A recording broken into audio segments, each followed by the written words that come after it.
ga tātou tapo i atu i le atua i le nei e fiafi. Lau saunia le tātou talo. Lo mātou tamae o i le langi.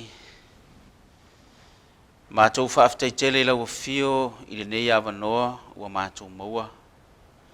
O mwhai no mātou lia le nei e fiafi o le whaafeilo inga o le sapati o lau fio. Na mātou wole atu lea i le manalilo o lo wanganga pa ia se e fsoa soa ni mai. I le tāpua inga ma le sauninga lau whanau. Ina ia whaamanuia lau fio i o mātou tangata. Mataina le nei sauninga i le manuia o oelo mātou atua. Se iao o ina whaiwina i atu mau le vi inga o oelo mātou tama. I lou lava suafa Yesu ua mātou wole ma ua mātou wala au atua nei. Amen. O te whaitawina le fionga le atua e whaato mua ina ai le whaafeilo inga o le nei e fiafi. Yo vai, o te whaanauna watu ia te oe malo uloto. Lo watu ai, o te whaatu atua ia te oe. Aua ne i whaama ina au. Aua ne i mita mai ia te au o e ita mai ia te au. O i lato uma foi o e whaatalitali ia te oe. Aua ne i whaamaina i lato. E whaamaina o e whaifua a lato a mio pelo.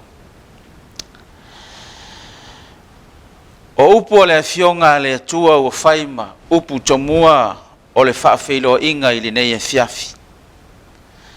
Ua whaamatala ina ai o le fina watu a tāwita i a Iova. Po le te talo whaatau anau a tāwita i le atua. Whai mai le whaamtalanga a le auauna le atua o te whaanau na watu i a te oe. Malo uloto a toa. E whapena le langona o le nei a fiafi i le maafutanga ma le tāpua inga. A le whanau a le atua o le whanau whaatalitali po o le whanau filifilia a le atua. Tātou te whanau na watu ma o tātou loto a toa. Ina ia whaamanuia le atua i le nei a fiafi. O nā vea i lea o lou leo o te whaatalofa ma whaafeilo i atuai i le au whainga ruenga filifilia le atua. Whaapitoa le whaafeilo inga i lau sunga i le taitai au ao le ngā ruenga a le Ekalesia Sofitu Samoa tutotas. Lau sunga Pastor Willie ai maise o le whaletua ma le no whaalo. Whaafeilo i atu foi i sui o le komiti ai maise o le au whainga ruenga i tu e fia o le ngā ruenga le atua i lea i tu ma le tu. Ai maise ai o le au whaataritali a mata mai lava i maunga tele se ia o lava i maunga iti. A vea ia le suafa manu malo Yesu Keriso te whaapea tuai le nei e fiafi. Whaamalo le soifua. Whaamalo tau, whaamalo le ngā rue. I le ngā ruenga ua wala wina ma whiriwhiri ai tātou. Wa tātou iai nei i le tāpua inga i le nei e fiafi e ala i le whaafeilo inga o le sapati o le atua. Tau ina ia te ia le vi inga nei maso uma se ia o i le whaavavau e whaavavau lava. O le a tātou amtaina le nei sauninga i le vi inga ua saunia e le au whai pese.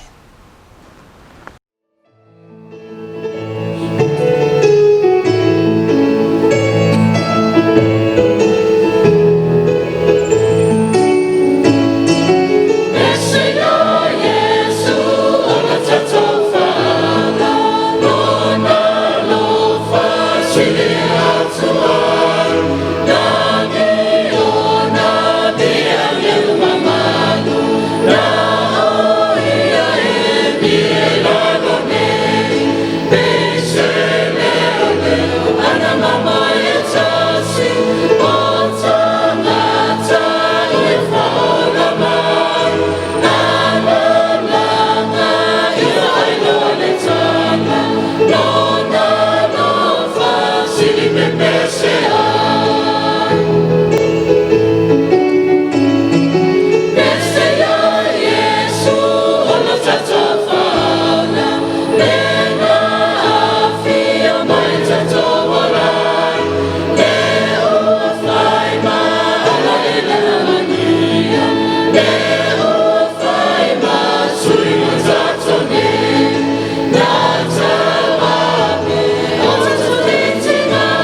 Le au saunia le tātou talo mo le whaitauina o lana fionga. Lo mātou tamae o i le langi. O mātou talaina laua fionga pa ia i le nei e fiafi. O se vaenga o laua fionga o le a mātou whaalongo ai. Ia a vea lavalea ma fe au e momoli mai o mātou loto. Ina ia whamanatu a tili ai mātou. A o mātou iai i le wala au a laua fio. Whamanuia laua fio i le whaitauina o laua fionga.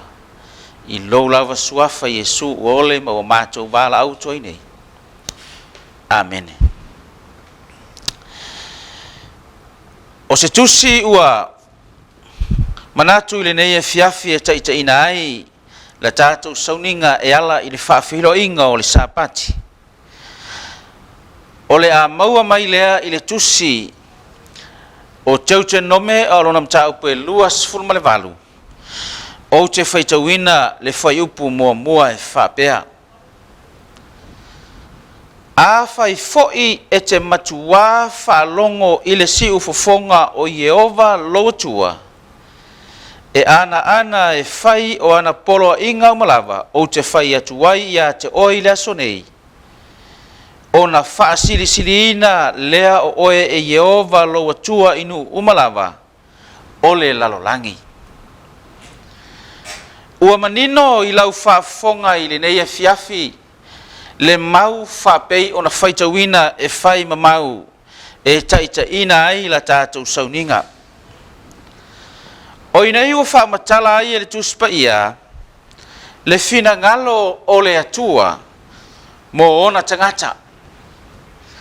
O le whiau le anau mai, o le whiau na tu inatu mo Israelu. Peitai ua mavae Israelu i le tino, na umai ai e le atua lana whaatonunga i a Mose, o le na whai mataitai o le nuu o le atua o Israelu. O le ale whaatonunga na umai e le atua i a Israelu. Whai mai le atua, a whai e te matua whaalongo i le si ufufonga o Yehova loatua. Ma e ana i ana poloa inga uma o te whai atuai i a te oi le aso nei. O na whaasili ina lea o oe i Yehova loatua inu uma o le lalolangi. Ua mavae Israelu i le tino na au mai ai le whaatonunga ma le whiau po le poloa inga le atua. Peitai ua tātou iai nei le taimi, ua avea i tātou o Israelu whaaleanganga. O lona winga o oe mau lea ua umai ai le whiaua le atua i le afiafi le nei. Whai mai le atua, pe a whai e te matua whalongo i le si ufofonga Yehova loatua. O le ale si ufufonga, o le si ufufonga o Yehova, ua au mai, ma ua whaatonu ina mai, e ala i le tausinga o polo inga, e ala i le ana i polo inga le atua. O le upu lea ua au mai, i le afiafi le nei, e whaataua ina masitia, e whaautu wa ile whiau mō tātou i le afiafile nei. O le upu lea o le matua whalongo. O lona winga, e ese le whalongo, e ese le matua whalongo. O le whalongo, e mawhaina e whalongo ma e langona. I se whaatonunga e au mai. A o le matua whalongo, o lona winga ua au mai ai ma le whaatonunga e ta tau ona ana mausitai i le mea ua au mai ai le polo inga po le whaatonunga. O le ala ua au mai e le atua, o le upu lea o le matua whalongo, o lona winga e ta tau ona usitai i le mea ua whai mai ai le tuspaia. Ona whai mai lea o le autu, o le whiau filfilia mō tātou, po se whaamalosi mō tātou i le fiafi, po le whaamanatu mō i tātou e ala i le nei e fiafi le whaafilo inga o le sapati. ua fautuina e whapea, e whaasili-sili e Iova o tangata e matuā whalongo i lona siufonga. Toi whafonga. E whaasili-sili e Iova o tangata e matuā whalongo i lona siufonga. O lona winga, e aliali mai le whaamtalanga le tuspa ia, e ese le tangata e whalongo, a o le tangata e matua whalongo, o le tangata lea e iai le whaasili-sili a le atua. Po o le whaamua le atua, po o le whaea le atua. Tātou i loa le mea na tupu ia Israelu i le tino. Na ave iai le atua polo inga, matuu iai le atua le whengainga na o sia malona nu. Whai mai le atua pe a whai e te whalongo o lona winga o te whaasili-siliina oe. O te whao o tia oe i le nuu ua fola-folaina pe a whai e te matua whalongo. A o le ala mea na tupu ia Israelu ina ua le whalongo ma le usitai le upua le atua. Wa tātou i loa le mea na tupu ia Israelu. E le aisa tasi na oo i le nuu o le folfolanga aisa ina ua le matua whalongo i le siu fofonga Iova. E na o i lātou o e na usitai ma whalongo i le mea na whai mai ai le atua. Na whaao e le atua i le nuu na fola-folaina. O le laua mai ai le whiau mō tātou i le fiafire nei, whapei o na whaitauina le awhionga le atua, ma whai mai le upo le tūspaia, i tātou ia wa vea ma Israelu i la le whaatutua, pe a whai tātou te matua whalongo i le si ufufonga o Iova le atua, ma tātou ana pe usitai i ana polo inga umalawa. Whai mai leo le tūspaia o na whaasili-sili ina lea o i tātou e Iova lo tātou atua. Mai le whai upu mua se ia whangata i le whai upu se fulu ma le wha. O lo o iai i nā o fola-folanga manino le atua, ma umai ai le atua o mea na te whaia i le tangata, ma whaasili-sili ina le tangata, ma whaatau nuu iai le atua o ana fola-folanga. Mai le whaupu mua se ia whangata i le whaupu sifuru ma le wha. Le whai mai iai le atua o te whaasili-sili ina oe inu uma o le lalolangi. E avea oe e whai maulu, e te au pito lunga ai e te le laua lalo. E manuia oe i mea uma e te iai.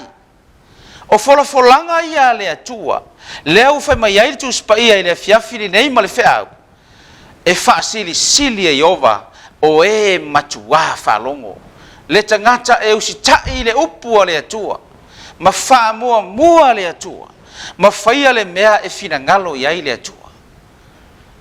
O le atua e le se tangata e tala pelo ai. A fola-fola e le atua semea, e le mawhai na tala pelo le atua. O le mea le tau ai le whiau, e toe wha manatu, ma toe whafangu atili ai, e ala i lau tāpenanga ma lau sauni uninga. Aisa, ua tātou iai i taimi whaai o le soifuanga. Ina ia mawhai na tātou toe va ai, ma tātou toe ma fau atili. Aisa, langa ua tātou iai le whaai unga o le pāneta ma le soifuanga. Ua tātou va ai le mea ua whai e tangata, ua lātou sori pala le upua le atua, ma le awhionga le atua, ma le fiau stai le mea e whai mai ai tu spaia. Peitai, wa mai le atua lana awhionga, ina ia toe wha manatu wa tili a te i tātou, ina ia tātou matua whalongo. Awane ia ise taimi, e alu aluai, tātou le matua whalongo pe tātou te leu stai, i le upu o le awhionga le atua. A le tangata e le matua whalongo, ai fai tau fai upe sifuru ma le lima se ia o ilona fai unga o ina o lo fa matala tili mai ai le afionga le atua le tangata e le matua fa longo i le tusi o mua Samuelu lona mtau upe sifuru ma le lima o te fai tauina i le afiafi le nei le mea na tupu i le tangata na le matua fa longo i le upo le atua fai mai le famtalanga le tusi pa ia i le tala e masani i le mea na faia e le atua i le tangata na le matua whalongo. Fai mai ua fai atu Samuelu e tu sa ea o na fia o Iova i taulanga mu ma taulanga i lona fia i le whalongo i le siufonga Iova. Fauta o le whalongo e sili lea i le taulanga ma le usi usta i e sili i le nga o le mamu e poa. Fai upe lua suma le tolu. Au wā o le fau vale tusa ma le angasala o le whaataula itu. O le fina u vale e tusa ma le leanga o le tapua i tupua. Ua e la fuai le fionga Iova. O lea ua la fuai ai o ia te oe. Ia le fai matupu. Usoe i le fiafri nei. Le au whaafonga. Matangata oe o lo lato maua mai le nei sauninga ma le fiau o le fiafri nei. Awane i pei i tātou o Saulo. Na ia le matua whalongo i le upua le atua. Fai mai leo le upua le tuspaia ma le fai unga le atua i le tangata i le matua whalongo. Fai mai o le mea lea ua la foa i ai o ia i ate oe. Tāua le tangata i matua whalongo. O le ale mea tupu le tangata e matua whalongo po le tangata e usta i le mea fai mai eile fionga le atua. Fai mai le tuspaia o te sili oe. E a vea oe fai maulu. E te au pito lunga e te le lau alalo. Ai ale tangata i le matua whalongo. Fai mai le atua o le mea lea o te la fua i ai i ate oe. Ina ia le fai matupu. Le whanau filfilia le atua. Tātou tangata oe o lo au auna masa ili le fionga le atua. Ai mai se fo i tangata ua lātou la fua i le upua le atua. Tā ua le whiau mō tātou i le fiafi le nei. O le fiafi le nei o le fiafi o le whaafeile o inga o le sapati. O le tasi le mea ua la fua i e tangata. E ala i polo inga o le tausinga o le tū la fono e wha le atua. Fai mai le tū spaia ia e mana tua le aso sapati e te whaapa iaina. O aso e ono e ngalue ai, a o le aso fitu o le sapati ia Iova le atua. Tā ua leo le fiafiri nei, ina ia tātou mana tua le poloa inga le atua, o le tasi lea vaenga, po o le fatu lea, o le tūla fono le atua. Ia tātou tausia ma ia tātou manatua, le sapati, le aso fitu, o le poloa inga ale atua ua tuina mai. Ina ia awani a vea ai i tātou, matangata e la fua i e le atua. Fai mai leo o le tasi lea vaenga tā ua o le whiau i le fiafi le nei, e whai uina ai, le whiau whamalosi a te tātou, i le tusio e soto lona mta upu e se fulu ma le lima, a o lona fai upu e lua se fulu ma le tolu. Le mea na tupu ia Israelu ina ua latou le matua whalongo. Fai mai ua latou wo o fo i mara. Ai le i mawhai na latou winu i le vai i mara.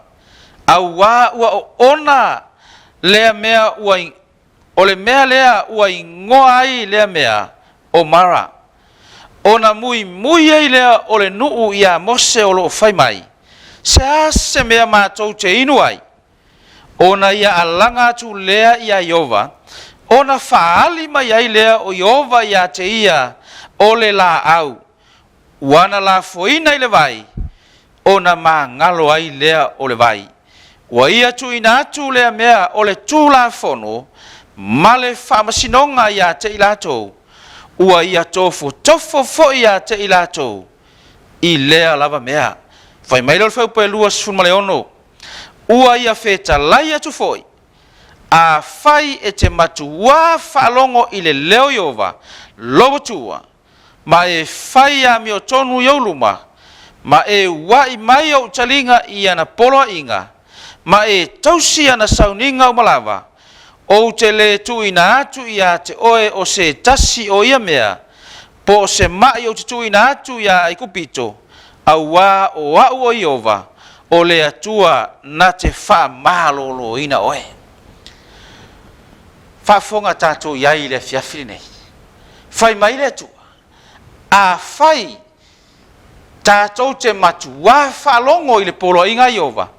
E le tuina mai e Iova ia te i tātou. O ia mea na tuina atu ia aikupito. O aia mea. O le mea lea na tofo iai Israelu. Ina ua lātou le matua whalongo i le upua le atua. Whai mai na lātou le mawhai na inu i le vai. O le ale vai. Le vai o ona lea na lātou winu ai mara. Ai se ale maafuanga. Ua le matua whalongo i le upua Iova. Tā ua lea o le whiau i le fiafiri nei. O le whamanatu mō tātou. E le ngata i a te oe. O le tangata ua filifilia e le atua. Ina ia mawhai o nā vea i tātou. O tangata e whaasirisiriina e le atua. Pe a whai tātou te matua whalongo. A le ngata fo i lea. O ai se uo, o ai se uso o mawhai. O na maua mai le nei sauninga. O e le tangata o loo whaatamala. Ma le tangata e le o matua whalongo mausta i ala i le upua le atua. Le tau singa o le sāpate o le atua, le aso. Ia e matua whalongo i le fionga le atua. Aisea, le anga e le aise isi polo inga. E le aise isi whiaua mai e le atua. I tala atu o le whaatonunga ma le polo inga. E ala i le tau singa o le sāpati o le atua. Whai mai le autu o le whiau le fiafire nei. E whaasiri ina Iova. O e matua whalongo. I lona siufonga ono Yesu. Amen. Lau sau nia le tātou te talo. Lo mātou ta mai o i le langi. Mātou vi ia lava lau a fio i le nei e fiafi. Whaftai le atua i le whiaua e tuina mai. E whamanatu ai i lau whanau o e ua e whirifilia e maise o tangata. O lo maua mai le nei sauninga. Ina ia mātou mana tua pea. O lau polo inga, po lau whaatonunga na ave ia Israelu ia matua whalongo. E whapena fo i mātou le li ie le nei e fiafi. Ia mātou matua whalongo maustai i lau finangalo. O na whaasirisiriina lea e lau fio. Whamanuia i le nei e fiafi. Ia i lātou o e o lo whapena o na whamanatu. Ma tāpua i le li ie i le sāpante o lau fio. Ina ia mwhai o na mātou maua pea. Le wha moe moe wa e saunia o le langi ma le ola e wha vau. Wha mangalo i mātou le nei e fiafi. I lou lava suafa Iesu o mātou ole ma o mātou vala au atua i nei. Amen.